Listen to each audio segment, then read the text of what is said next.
வணக்கம்.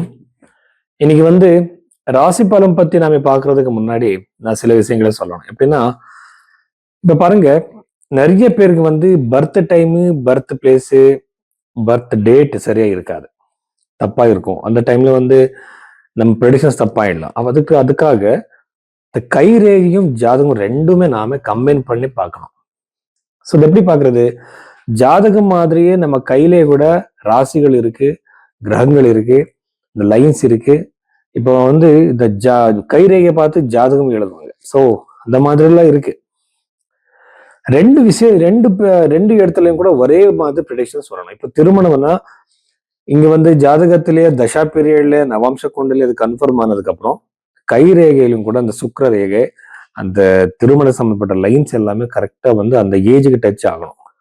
ஃபைனலி நம்ம இந்த பிரச்சனம் பார்த்து அது எப்போ இந்த திருமணம் நடக்கும் கிளியரா சொல்லலாம்.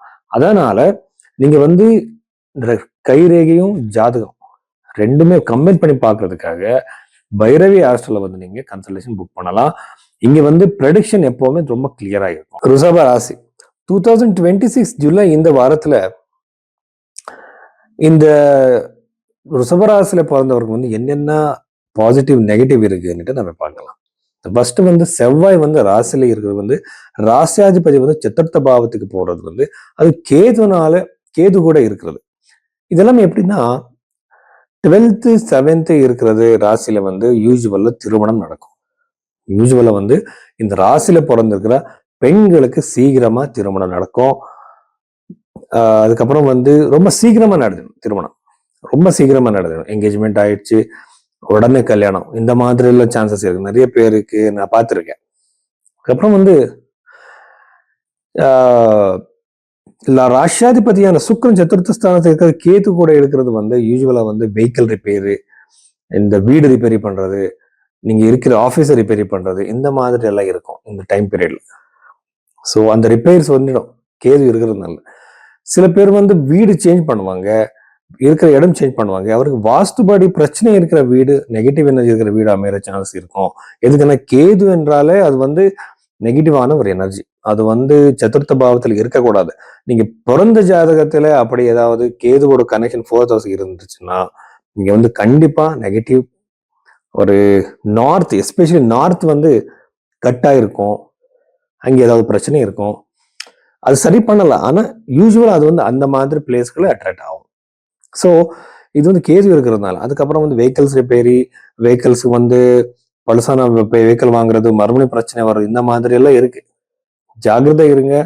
ப்ராப்பர்ட்டி வாங்கும்போது, வெஹிக்கிள் வாங்கும்போது, எந்த மாதிரியான பொருள் வாங்கும்போது கூட ரொம்ப ஜாகிரதை இருங்க. அதுக்கப்புறம் தசம பாவத்தை நம்ம பார்த்தாலும் அங்க ராகு இருக்கு. ராகு இருக்கிறதுனால உங்களுக்கு கண்டிப்பா சடன் சேஞ்சஸ் இருக்கும். சடன் பிளேஸ் சேஞ்ச் ஆகலாம், பொசிஷன் சேஞ்ச் ஆகலாம், டிமோஷன் கூட ஆகலாம், ப்ரமோஷன் கூட ஆகலாம். இந்த மாதிரி நிறைய நெகட்டிவான பாசிட்டிவ் ரெண்டு மிக்சடான ரிசல்ட்ஸ் உங்களுக்கு கரியர்ல இருக்கு.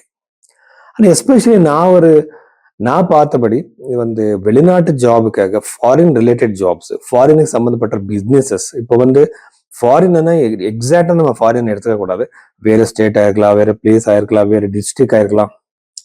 டிரான்ஸ்போர்ட் பண்றதோ இல்லைன்னா அங்க இம்போர்ட்டு டிரான்ஸ்போர்ட் இப்படி எக்ஸ்போர்ட்னு சொல்லுவாங்க இல்லையா, அந்த மாதிரி பிசினஸ் பண்ணிட்டு இருந்தீங்கன்னா உங்களுக்கு கண்டிப்பா சக்சஸ் இருக்கு.